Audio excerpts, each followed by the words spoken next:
우리가 자식들을 키우다 보면 자녀들이 어느 정도 크면 부모님은 집에 더 있으면 좋을 것 같은데 아이들이 자꾸만 나가서 살겠다고 그래요. 나가서 살겠다고. 그러면 가서 어떻게 살 거냐 그러면 자기들 계획을 막 얘기해요. 뭐 아르바이트를 해서 뭘 하겠다고 하고 뭘 하겠다고 그래요. 그 집을 나가서 집을 얻어서 살잖아요. 그래서 부모가 걱정돼서 가겠다 그러면 못 오게 하더라고요. 왜 못 오게 할까요? 생활이 엉망진창이에요. 그러니까 부모도 오지 못하게 하는 거예요. 또 또 경제적으로 어려우니까 돈을 세이브하겠다고 또 친구들하고 또 같이 산대요. 그때부터 아이들은 망가지기 시작하는 거예요. 더군다나 잘못되진 애들은 그 순간부터 못될 짓은 다 하고 인생의 험한 죄악은 다 경험하는 시절이 그때인 것 같습니다. 여러분, 부모들이 왜 그런 자녀들에게 말길까요? 좀 이따가 나가라. 그거는 알기 때문에 그렇습니다. 그런데 자녀들은 부모님한테 이렇게 얘기하죠. 실패를 경험하고 싶다는 거예요. 부모님 앞에서 늘 편안하게 살았으니까 고생도 감수해 보겠다는 거예요. 그런 말 할 때는 할 말이 없죠. 그때 부모의 마음은 이런 생각입니다. 그래, 빨리 망가져서 빨리 돌아와라. 그게 부모의 마음이에요. 그러나 망가지지 않고 다시 돌아올 수 있다는 것은 쉽지 않습니다. 오늘 본문 말씀에도 나오는 거죠. 아들이 둘이 있었어요. 둘째 아들이 아버지한테 이렇게 얘기합니다. 아버지가 돌아가시고 나서 우리에게 어차피 상속할 재산인데 지금 상속해 주시면 제가 그것을 가지고 멀리 가서 잘 활용해서 그거를 더 큰 부를 만들어 놓겠으니 아버지 저에게 물려줄 것을 미리 물려주십시오 라고 부탁을 해요. 그때 아버지가 몇 날을 고민하셨겠죠. 그래서 그 아들을 믿고 아버지가 그에게 상속의 지분을 나누어 줍니다. 그 아들은 그 상속을 가지고 먼 나라로 왔어요. 우리 이민자들처럼 여러분들이 한국에 있다가 다 우리가 개나리 보침 싸가지고 미국에 오듯이 이 둘째 아들도 먼 나라에 갔어요. 그런데 오늘 말씀해 보니까 이렇게 되어 있습니다. 이 아들이 재물을 다 모아가지고 먼 나라로 가서 열심히 그 돈을 가지고 뭘 한 게 아니라 이 아들은 허랑방탕했다 그랬어요. 여러분, 부모님이 그 재산을 모을 때는 얼마나 피땀 흘려서 모았겠어요. 근데 이 아들은 그 재산을 가지고 허랑방탕하게 다 어떻게 했냐면 허비했다고 그랬어요. 써서는 안 될 곳에 막 쓰고 다닌 거겠죠. 그래서 그런 말이 있잖아요. 돈 버는 사람은 따로 있고 돈 쓰는 사람도 또 따로 있다고. 여러분 한번 생각해 보세요. 돈을 피땀 흘려 번 사람들은요. 돈을 쓸 때 두렵고 떨림이 있어요. 특별히 자식들도 이렇게 보면 부모님이 어렵고 힘든 과정을 있을 때 태어난 자식하고 좀 여유가 있을 때 태어났던 자식은 돈 씀쓰는 게 달라요. 어려울 때 태어난 자식들은 돈을 쓸 때 늘 생각도 많이 하고 고민도 해요. 근데 부할 때 태어났던 애들을 보면 돈 쓰는 걸 쉽게 써요. 그냥 기분 내더라고요. 뭐 그럴 수 있겠죠. 그것도 복이겠죠. 그런데 우리는 돈을 어떻게 쓰는 것이 우리 인생의 삶을 결정하는 거예요. 돈을 버는 것은 다를 수 있어요. 그러나 돈을 쓰는 것을 보면 그 사람을 알 수 있는 거예요. 돈을 벌기 위해서는 여러 가지 방법을 동원하겠지요. 그러나 버는 방법보다 더 중요한 것은 돈을 어떻게 쓸 것인가가 더 중요한 문제라는 것입니다. 그러나 오늘 이 둘째 아들은 허랑방탕하게 허비하는 삶을 살았다는 것입니다. 그것이 바로 어디에서 나타났느냐? 결국은 아버지 집을 떠나면 안 되는데 그는 떠나면 자기를 믿고 자기가 확신했던 일들이 되어질 줄 알았는데 그렇게 안 되었다는 사실이에요. 아버지 품을 떠났을 때 무슨 일이 일어났습니까? 오늘 본문에서 우리에게 중요하게 다루는 내용은 어려움이 어디서 오는가라고 하는 문제입니다. 여러분들이 삶을 살아가는 과정 속에서 우리는 어려움이 올 때 그 어려움을 견뎌낼 때도 있고 그 어려움을 못 견뎌서 포기하는 경우가 있어요. 그러면 그 어려움은 똑같은 문제인데도 불구하고 그 어려움이 어디서 무엇으로 인해서 왔는지에 따라서 다르다는 거예요. 여러분들이 가난해질 수도 있어요. 근데 무엇 때문에 가난해졌느냐에 따라서 내가 견뎌낼 수도 있고 못 견딜 수도 있어요. 가난해졌기 때문에 서로 힘을 모으고 사랑하면서 그걸 견뎌내는 경우도 있지만 가난해진 이유 때문에 헤어지기도 하고 원망하고 다툼이 일어날 때도 있어요. 그 이유는 어디입니까? 에 대한 문제입니다. 고난은 어디에서 오고 어려움은 어떻게 수습하고 해결할 수 있는가를 우리에게 가르쳐주는 말씀이 오늘 본문에 있는 말씀입니다. 사람에게 왜 고난이 옵니까?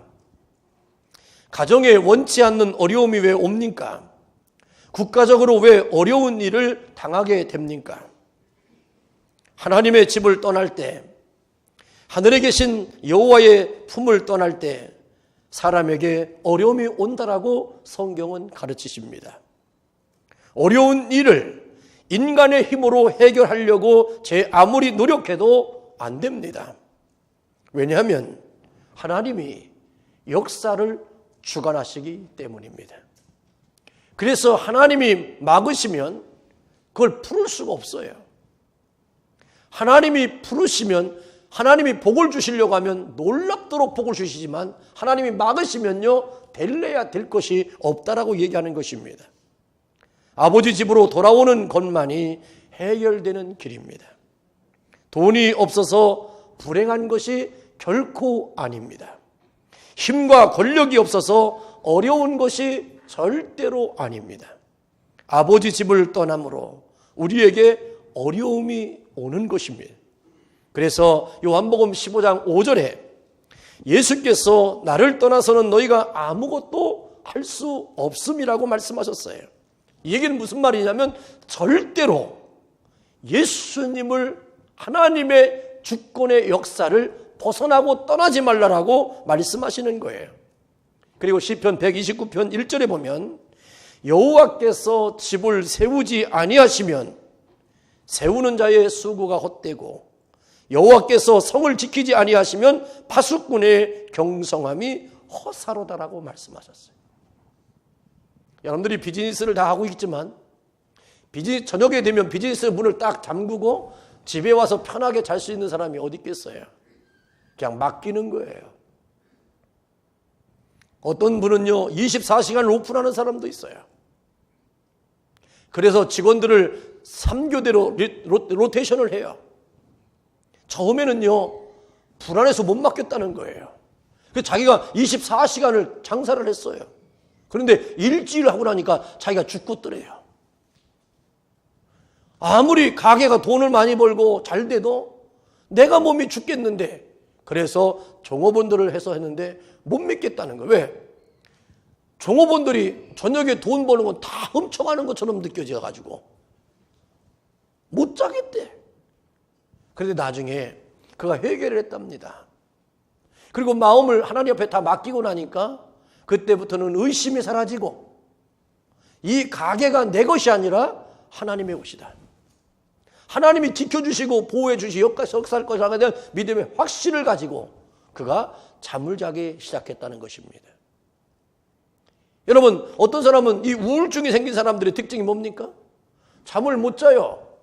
아니, 왜 못 자냐 그러면요, 이 집이 무너질까 봐 못 잔대. 그렇죠. 집이 무너질 수도 있죠. 근데 그런 압박이 있는 거예요. 불안함이 있는 거예요. 의심이 있는 거예요. 그러다 보니까 자기의 마음을, 자기의 육체를 자기도 모르게 학대하는 거예요. 왜 그럴까요? 믿을 수가 없는 거예요. 그러면 자기는 자기가 믿냐 이거죠. 자기가 자기를 믿었으면 우울증이 없어야 되는데 못 믿는 거예요. 그러니까 자기를 못 믿으니까 환경과 조건과 사랑과 모든 것을 못 믿게 되는 거예요. 그러다 보니까 늘 갇혀 살게 되는 거예요. 그래서 심각한 문제를 야기하지 않습니까? 여러분, 하나님은 사랑하는 자에게 무엇을 주신다고 했습니까? 돈을 준다고 하지 않았습니다. 하나님은 사랑하는 자에게 잠을 주신다고 그랬어요. 그러니까 여러분들, 침대에 눕기만 하면, 베개를 머리에 대기만 하면, 그냥 소파에 잠깐 겨누기만 하면 잠자는 여러분들 되기를 주의 이름으로 축원합니다. 왜냐하면 잠자는 것과 죽는 건 달라요. 여러분들 자셔. 이 잔다는 것만큼 얼마나 행복한지 몰라요. 그러니까 잠자는 사람한테 시비 걸지 마십시오. 그래서 옛날에 어른들 그런 속담이 있습니다. 자는 자에게는 떡을 주고 나가서 노는 사람에게는 떡을 안 남겨놓지만 잠자는 자를 위해서 떡을 남겨놓는다고 그랬어요. 그만큼 뭐냐면 이 잠자는 거는 귀한 거는 거예요. 나가서 노는 애한테는 떡 안 남겨놔. 근데 잠자는 사람을 위해서는 떡을 남겨놓는다고 그랬어요. 여러분, 그래서 여러분들이 진정으로 우리가 깨달을 것은 내가 아무리 행복하려고 해도 하나님께서 주신 행복이 아니면 행복할 수 없어요. 우리는 아버지의 집에서 함께 있을 때 부족함이 없는 겁니다. 사람은 모든 것을 다 가져도요, 부족해요. 여러분들이 시장에 가서, 마켓에 가서 뭘 막 사와요. 오늘 이거 해 먹어야지, 저거 해 먹어야지. 그래서 막 샀는데 한 보따리를 사왔어요. 그런데 음식을 막 하다 보면 그것 갖고 되는 게 아니에요. 집에 있었던 것도 사용해야 되는 거예요. 그리고 어떤 때는 또 뭡니까? 빼놓고 올 때도 많아요. 그것이 바로 우리의 삶인 겁니다. 그러므로 우리는 부족함이 없도록 미리 준비하고 많은 것을 구입하지만 역시 부족한 것을 곧 알게 됩니다. 그러나 모든 것이 부족할지라도 하나님께서 함께 하시면 부족함이 없어요. 그게 바로 시편 23편 1절에 여호와는 나의 목자시니 내가 부족함이 없으리로다.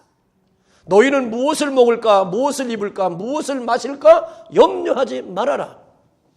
너희는 그의 나라와 그의 의를 구하면 그 위에 모든 것을 더하시신다고 그랬어요. 우리는 먹을 것과 입을 것과 마실 것 때문에 삶을 사는 사람이 아니라 그 위에 더해 주시는 은혜로 사는 사람이에요. 그것이 바로 믿는 사람의 여유요, 믿는 자의 축복이라고 하는 사실을 성경은 우리에게 가르쳐주고 있는 것입니다. 링컨은 8살에 어머니를 잃었습니다. 자기 동생들도 죽게 되었습니다. 외롭고 절망적인 삶이었지만 일찍이 그는 어머니가 자기에게 남겨준 성경을 품에 안고 그런 삶을 살았어요. 어머니가 자기에게 돌아가시면서 남겨준 유품은 성경이었습니다. 얘야, 성경대로 살아라. 그럼 성경대로 살기 위해서는 성경을 읽어야 되는 거 아닙니까? 어린 나이에 정말 외롭고 고통스럽고 고난이 있을 때마다 아버지가 새로운 어머니를 얻었지만 그 어머니가 나의 어머니는 될 수 없는 거예요. 그 아픔의 상처를 가지고 그는 젊음의 시절을 보낸 겁니다. 선거에서도 떨어지는 고통도 당했습니다.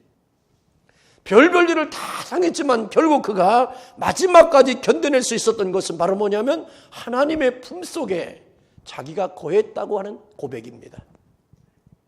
하나님의 말씀을 의지하여 삶을 살아갔을 때 그는 대통령이 될 수 있었습니다. 지금도 많은 사람들에게 미국의 역사에 위대한 업적을 남긴 그런 대통령으로 되어지지 않았습니까? 요셉은 부모님과 헤어져 애굽에서 종살이 13년의 세월을 보내게 됩니다. 무고한 죄도 없는데도 불구하고 감옥에 들어가서 옥장 생활을 하기도 했고, 그의 삶에서 사람들로부터 약속되어졌던 모든 사람들은 자기에게 약속을 지키지 않는 불신의 마음속에 삶을 살았어요. 그렇지만 그런 사람들을 바라보지 않았습니다. 자기를 애굽으로 종으로 팔아버린 형들을 생각하지 않았습니다.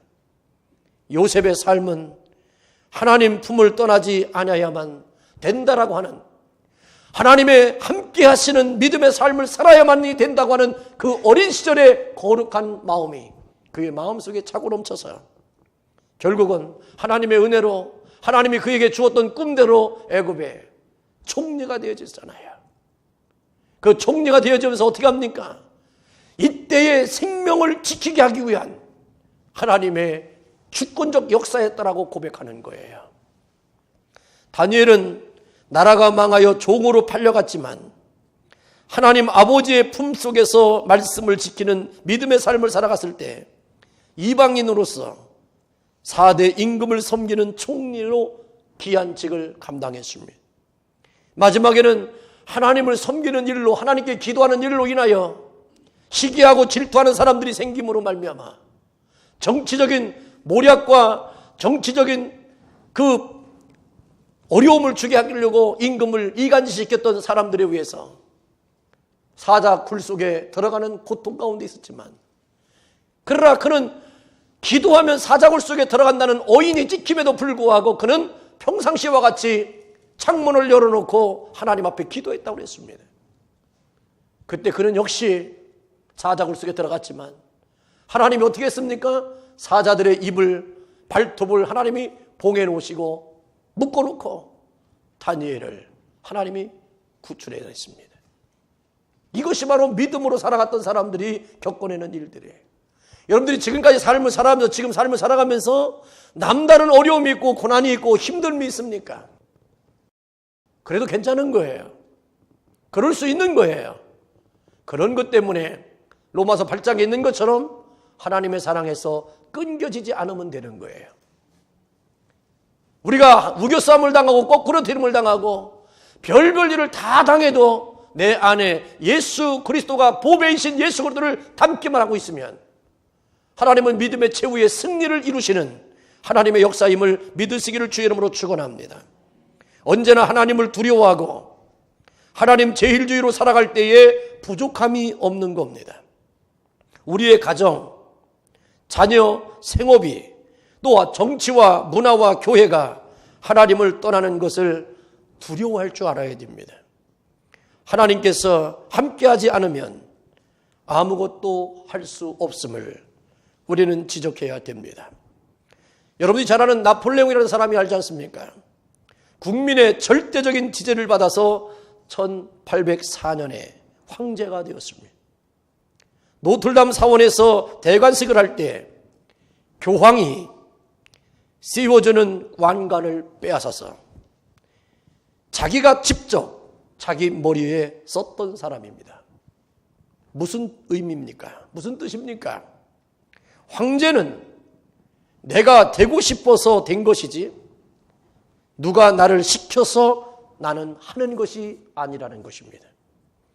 내 관은 내가 쓰는 것이지 내 머리에 씌워줄 사람은 이 세상에 아무도 없다라고 하는 자기적 최고의 권위를 세워나가는 것이었습니다.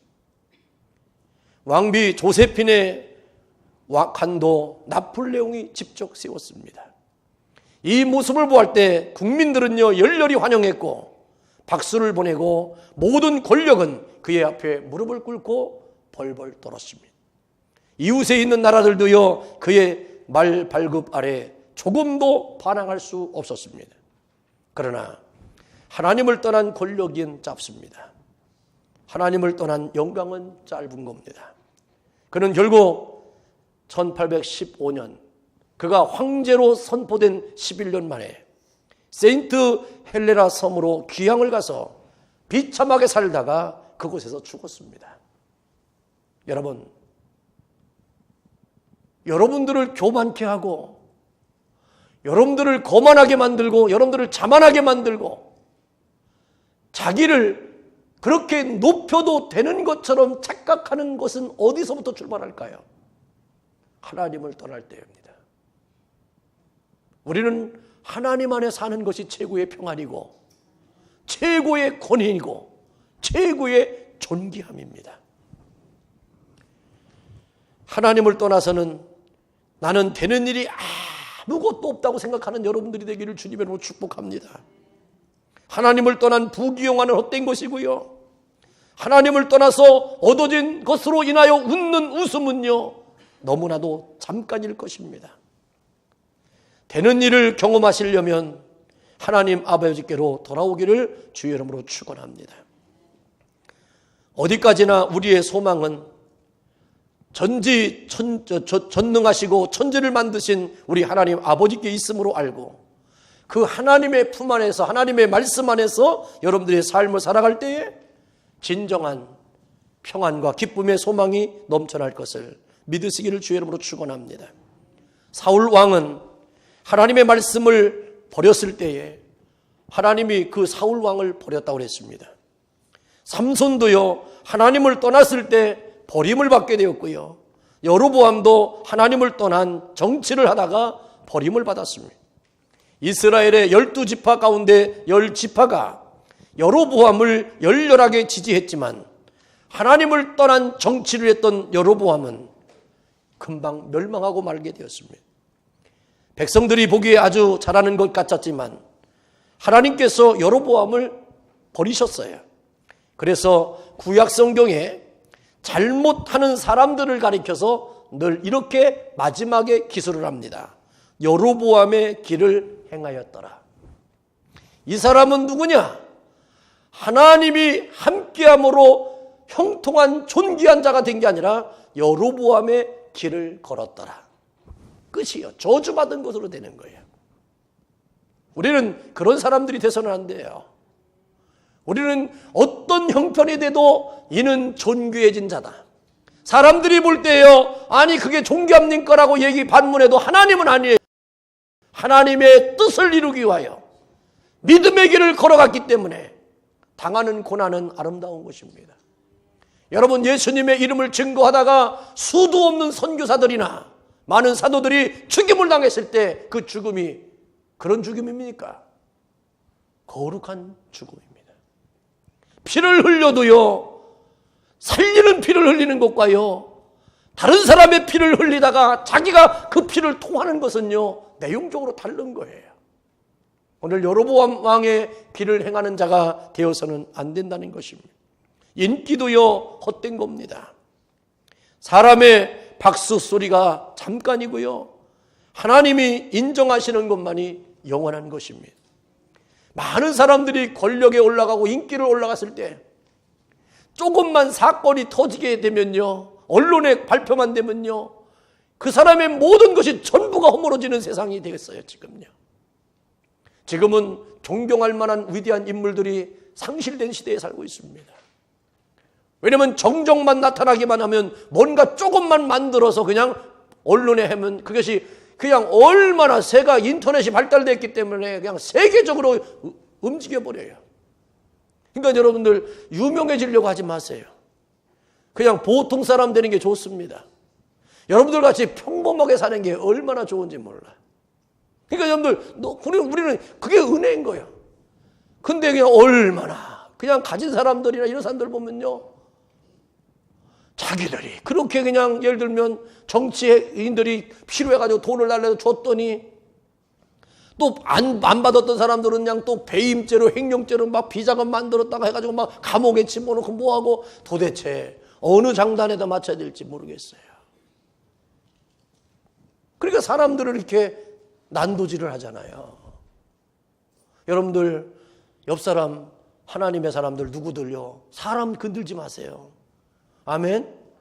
여러분들의 입에서 절대로 사람들을 건드리면 안 돼요. 우리는 사람들을 살리는 사람이 돼야 돼. 그 아버지 품으로 돌아보니까 어떻게 됐어요? 오늘 말씀해 보니까 아버지 품으로 다시 돌아오니까 어떤 일이 일어났습니까? 아버지 집에는 항상 부유함이 있었습니다. 둘째 아들이 가 있는 곳에는요, 가뭄이 왔어요. 가뭄이 오니까 흉년이 오게 되죠. 흉년이 오니까 사람들의 마음이 어떻게 됩니까? 강박해져요. 사람들이요, 먹을 것이 많고 먹으려면 여유가 있어요. 그러나 나도 먹고 있을 수 있는 것이 없는데 누구한테 뭘 베풀겠어요? 쉽지 않은 겁니다. 하나님께로부터 지시를 받고 명령을 받으면 어쩔 수 없지만 내가 생각해서 못해요. 그러니까 이 사람은 어떻게 돼요? 둘째 아들은 그렇게 흉년이 들어가지고 어떻게 사람들의 마음이 강팍해졌어요. 그러니까 사람들에게 붙어 사는데 그 사람이 가난해지고 힘드니까 들에서 돼지를 치는 일을 했어요. 돼지를 돌보는 일을 했는데 주인이요, 돼지에게는 쥐염 열매를 주는데 쥐염 열매를 먹으려고 좀 했더니 주인이 못 먹겠다는 거예요. 돼지는 먹이는 그 먹이도 내가 먹고 싶어가지고 주인한테 부탁했더니 주인이 NO! 내가 돼지는 먹일 수 있지만 너는 못 준다는 거예요. 그러니 배를 졸졸이 고른 거예요. 그래가지고 배가 고파가지고 쓰러져 넘어져서 하늘의 별을 보니까 무슨 생각이 들어왔어요? 아버지 집을 생각하게 되겠지. 옛날에는요, 그것까지 못 생각했어. 자기가 그렇게 끝자락까지 내려갈 때까지도 못 생각했어. 왜요? 죄책감이 있거든요. 자기가 돈이 있을 때는요, 아버지 생각 안 해요. 그리고 또 내려갈 때는요, 죄책감 때문에 생각 못 해요. 근데 아주 밑바닥에 가고 오려면 더 이상은 내려갈 곳이 없으면 이제는 바라봐야 돼. 여러분, 우리는 그렇게까지 망가지지 마세요. 옆 사람하고 인사합시다. 그렇게까지는 망가지지 마세요. 그렇게까지 망가지지 마. 하나님을 사랑하는 사람은요, 거기까지. 대학교 다닐 때 그냥 F는 한 번 정도 맞아야지 계속 맞으면 안 돼. 저는 우리 애들한테 늘 얘기해요. 얘야, C학점만 맞아라. A학점을 어려운 걸 어떻게 맞냐? 늘 얘기해요. 학교는 졸업 맡으면 되는 건데 들어가면 나오는 거다. 중요한 건 거기에 있는 게 아니라 나와서 어떻게 생활하는 게 중요한 거죠. 그렇죠? 저도 학교 다닐 때 F도 맞고 학사경고도 맞아봤거든요. 우리는 학교 다닐 때 대물을 진짜 많이 했어요. 저는 84학번이니까 대물 진짜 많이 했거든. 뭐 한국 영화에 보면 1987년 그때 내가 대학교 4학년 때. 그러니까 내가 얼마나 대물을 많이 했긴 줄 알겠죠.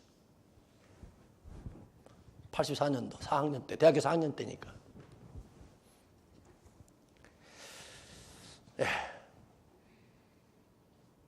최루탄이 터뜨리면요, 막 앞에 안 보여가 도망가잖아요. 도망가는 어떤 데는 경찰서로 뛰어들어가. 안 보여가지고 막 도망가야 되니까. 그럼 경찰서 들어가면 이거 불가 경찰서요. 그러면 막 또 막 튀어나와야 돼. 그러면 거기서 막 엉키고 설키고 가지고 담을 넘어와야 되고 별짓 다 하고요. 그랬어요. 그러니 어떻게 공부합니까? 학사 경고 받는 게 은혜죠. 그래서 방학 때 썸머스쿨하고. 우리 애들이 썸머스쿨 한다 그러면 하나도 이해가 나는 이상하지 않아요. 그때 또 패스하면 되거든요. 그러니까 정상적으로 학교 다닐 때 성적이 안 나오면 썸머스쿨 하면 더 잘 나와요. 왜냐하면 학생들이 적기 때문에 선생님이 학점을 조금 더 줘요. 그러니까 괜찮아요. 그러니까 속 썩인다고 생각하지 말고 우리 애들 때문에 걱정할 거 하나도 없어요. 그러면서 근데 중요한 건 뭐냐면 내 품을 떠나면 더 문제지 내 품 안에 있을 때는 아무 상관없어요. 우리도 주님의 품 안에 있으면 아무 문제될 게 없는 거예요. 왜냐하면 오늘 이 아버지가 아버지께로 돌아왔을 때 어떤 일이 생겼어요? 아버지가요, 그에게 하신 일을 보면 기가 막히잖아요. 오늘 말씀해 보니까 아버지는 종들에게 이르되 제일 좋은 옷을 내어다가 입히고 손에 손가락재를 끼우고 발에 신을 신기라고 그랬어요. 이 얘기는 뭐냐면 모든 아들로서의 권위를 다 회복시켜 준 거예요. 그리고 아버지는요, 이 아들이 돌아올 때에 상거가 뭔데, 아들은 아버지 집에 돌아올 때 하늘과 아버지께 죄를 지었기 때문에 고개를 들고 둘 수가 없는 거예요. 정말로 아버지 집에 돌아올 때는 뭔가 꾸미고 와야 되잖아요. 여러분들이 멀리 있다가 부모님을 뵈러 갈 때는 뭔가 좀 이쁜 것도 입고 오고 머리도 세련되게 볶고 지지고 해가지고 가는 거 아니에요. 근데 이 둘째 아들은 하늘과 아버지께 죄를 범했기 때문에 오는 처지는 비참한 겁니다. 그러니까 고개가 떨컸어요. 그리고 그런 고난의 세월을 지냈으니까 얼굴이 얼마나 많이 찌들었겠어요. 그 아들이 고개를 들고 오지 못할 때 아버지는 먼데 바라보고 있다가 그 아들이 돌아온 것을 보고 아버지가 달려가셔서 그를 끌어안고 집으로 데려와요. 그리고 와서요, 목욕을 시키고요. 그리고 종들에게 뭐라고 합니까? 우리 집에서 가장 좋은 소를 잡아서 잔치를 베풀라고 그랬어요.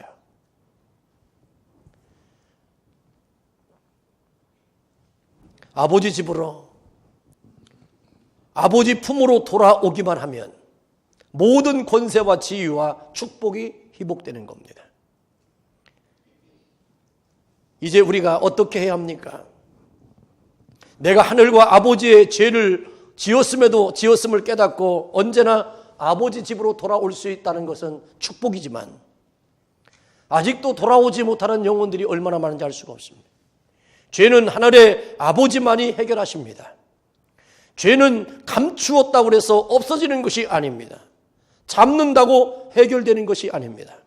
어떤 분은요, 고아를 돌보고 학생들에게 장학금을 주고 나가서 홈리스를 돕고 길 가다가 홈리스가 있으면 그에게 $5, $10를 주고 어떤 때는 감동이 돼가지고 20불짜리를 주는 순간 내 죄가 없어지는 것처럼 내가 그래도 뭔가 하는 것처럼 착각하는 일들이 있는데 절대로 죄의 문제는 그런 걸로 해결되는 것이 아닙니다.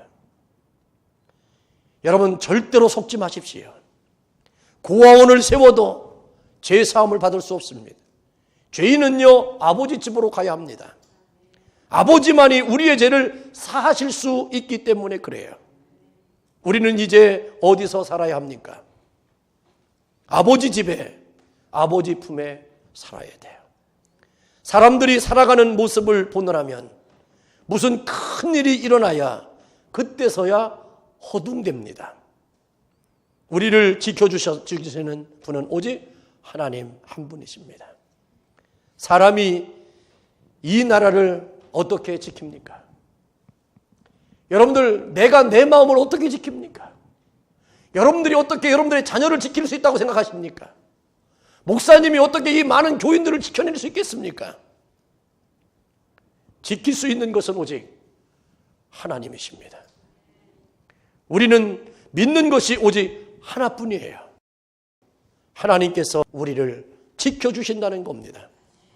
좋은 음식을 잘 먹어야 건강합니까? 그렇지 않아요. 아무리 영양가 있는 거 좋은 음식 먹는다고 해서 그 사람이 건강한 게 아닙니다.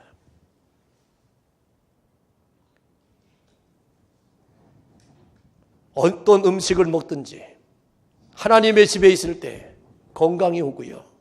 하나님의 집에 있을 때 평안이 오는 줄로 믿습니다. 우리의 문제는 어디서 옵니까? 아버지 집을 떠날 때 옵니다. 그래서 천부여 의지 없어서 손들고 오는 곳이 하나님의 교회예요. 하나님의 교회는 하나님의 긍휼과 은총이 임재하는 곳이에요. 긍휼과 은총이 임하기 위해서는 나는 죄인입니다라고 고백하는 것이어야 돼요. 나의 죄에 일주일 동안 삶을 살아가는데 내 옷에, 내 생각 속에, 내 몸 속에 죄가 묻어 있사오니 주여 오늘도 예배를 드리는 중에 내 묻어진 죄가 털어지게 하시고 씻어주시고 깨끗하게 해주시옵소서. 이럴 때 나는 안식하는 거예요. 오늘도 여러분들 이 거룩한 주일 예배를 드리면서 여러분들이 정말로 허랑방탕하게 살았던 허비했던 인생의 세월을 하늘과 아버지께 죄를 지었던 그 모든 것들을 오늘 회복되는 날이 되는 거예요. 그래서 이 거룩한 주일은요, 생명을 걸고 우리는 나와야 되는 겁니다. 기분 나쁜 일이 있어도 와야 되는 겁니다. 차를 타고다가 둘이 싸우는 한이 싸우다가도 또 오는 것이 교회예요. 옆 사람은 눈을 흘키죠. 어쩌면 뻔뻔하게 이렇게 웃고 있느냐고. 그러면 내가 울냐? 싸운 건 싸운 거고 하나님의 성전에 들어와서는 하나님 앞에 웃어야지. 아멘이죠? 그걸 갖고 그러면 그렇게 자꾸만 다툴 일이 있으면 차를 따로 타고 다녀. 근데 여자들은 웃긴 게 뭐냐면 죽어도 같이 온다고 그래 또 그냥. 하여튼 내버려 두세요. 그래서 중요한 건 말은 뭐냐면 우리는 털어내야 돼. 거룩한 주일은 우리에게 참된 안식과 기쁨을 주는 거룩한 날이에요. 안식을 주는 날이기 때문에 여러분들 털어내야 진정한 안식이 있는 거예요. 오늘 회개하며 아버지 집으로 돌아가는 여러분들에게 좋은 것으로 채워주시고 회복시켜 주시는 하나님의 은혜가 있기를 주의 이름으로 축원합니다. 그래서 이제는 우리에게 모든 사람들에게 가까이 다가서 친절을 베풀 수 있는 사랑이 있어야 돼요. 하나님의 사랑과 은혜를 나누어주는 심령으로 바뀌어지는 겁니다. 나는 교회 부흥의 디딤돌이 될 수 있는 거예요. 걸림돌이 되어서는 안 됩니다. 여러분들은 디딤돌입니다. 그래서 나를 디딤고 가는 수없는 사람들이 강가를 바다 양말에 물을 적시지 않고 건너가듯이 여러분들의 가정에서도 여러분들은 디딤돌이 되어야 되고, 여러분들의 직장에서도 비즈니스 현장에서도 만남 속에서도요 디딤돌이 되어야 돼요.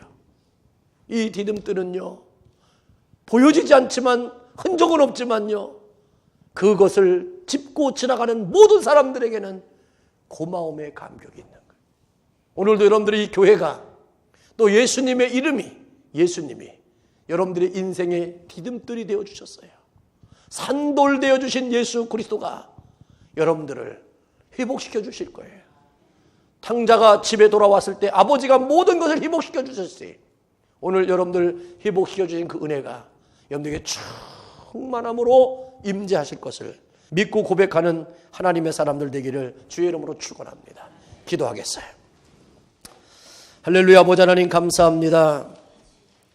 아버지 품과 집을 떠난 영적 방랑자가 되지 말고 하나님 아버지 품과 집에 거함으로 모든 것을 회복되어지고 평안함으로 넘쳐나는 은혜가 있기를 소망합니다. 우리는 주님을 떠나고 아버지를 떠났을 때는 많은 것을 허비하고 방탕하며 삶을 살았던 죄인이었지만 그가 또한 돼지 쥐염 열매를 돼지를 치면서 살아가야 될 그 자리까지 내려갔지만 그가 하늘을 바라보며 아버지를 생각할 때 회개함으로 회복된 것처럼 오늘도 이 자리에 모인 모든 영혼들에게 하나님이 주시는 영원한 평안과 기쁨의 소망을 가지고 이제는 아버지 집을 거할 때와 떠날 때를 깊이 묵상하며 거하는 자의 축복을 누릴 수 있도록 은혜를 베풀어 주시옵소서. 예수님의 이름으로 기도하옵나이다. 아멘.